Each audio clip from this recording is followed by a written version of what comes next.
Hey Art One, this is Miss Brill coming to you from my kitchen, and today I'm going to talk to you guys about 4 ways that you can create value using shading. We already practiced blending, and you guys did a great job shading your spheres with the different levels of value.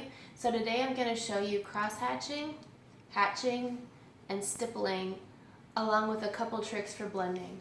So if you want to come on over here, today we're going to talk about 4 shading techniques. The first one that we're going to talk about is hatching. And so when you get work time after this video is over, I'm going to have you draw 4 rectangles again, and these are going to look familiar because you made them last week. This time though, instead of going on a scale from 1 to 7, you're going to break them up only into 5 separate sections just to save you a little bit of time. And 5 sections means you need to draw 4 lines. And mine aren't perfect, yours don't have to be either. Don't spend too much time trying to get these just right. After you draw your sections with your graphite pencil, I want you to label them. So this first one you're going to label with the word hatching. Just like you'd spell it as if a chicken was hatching out of an egg. The second one is called cross-hatching. The third is known by 2 different names, so I'm going to write both down. The first word that people call it is stippling. The second thing it can be known as is pointillism. And I always have to look because I spell it wrong. Pointillism. And the final one is something that we know a little bit about already, and that is blending. All right, so let's go up to hatching. Hatching is when you create a series of short lines that all go the same direction. And the way that you achieve your different light and dark values is by putting more lines closer to each other for dark values and fewer lines for light values. So I'm going to start by just drawing a series of really dark lines. This is my darkest value, my number 5 value. And as you can see, my lines are all going kind of at a diagonal. They're all going the same direction. I'm putting them really close together to get them dark. Now for my number 4 value, I'm going to do the same thing, same direction, only this time I'm not putting them as close together. That's going to create the appearance that that's a lighter value. On to number 3, same thing, only this time they're even more spread out.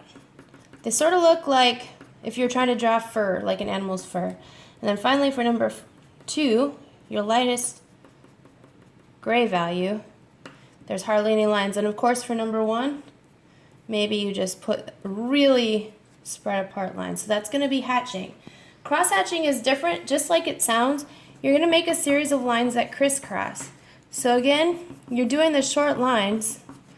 As you can see here, they're going to crisscross and create kind of a grid.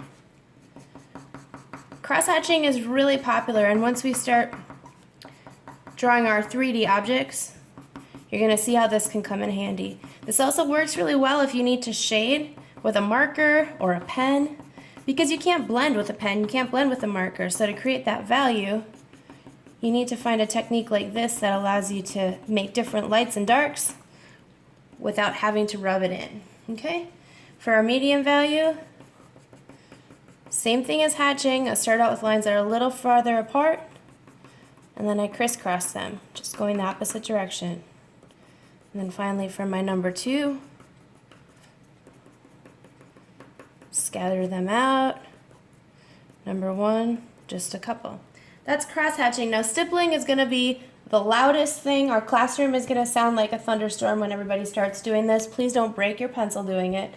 But stippling is just like it sounds. It's literally a series of dots. This will take you forever.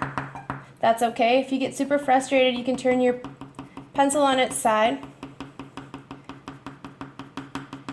And the closer the dots are together, the darker your value looks.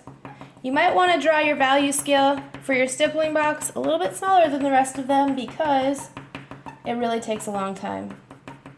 Pause pause the video. Okay, I saved you the pain of having to watch me stipple this. So as you can see, dots closer together, darker. Dots farther apart, lighter. This final one is one that I think that you're really going to like. When we did our value scales before, we sort of made it so that at each box, the value kind of changed abruptly and then switched to the next one. So for this one, I'm going to challenge you to try to blend it smoothly so that you get a really even gradient, and that might mean that you have to erase the lines that you made to separate the boxes for this one. But you want to try to get it so that it blends really evenly from the darkest value to the dark gray into a medium gray. And you can do that again, the side of your pencil works really well, and then just press lighter as you move your way towards your number 1 value. Okay, and then if you want to use your finger to do some blending to smooth it out, you can. So these are the 4 techniques I want you to try today. Please label them in your notebook so that you know what they are, because they'll be on the quiz. You're going to do great. Give it a try. Bye.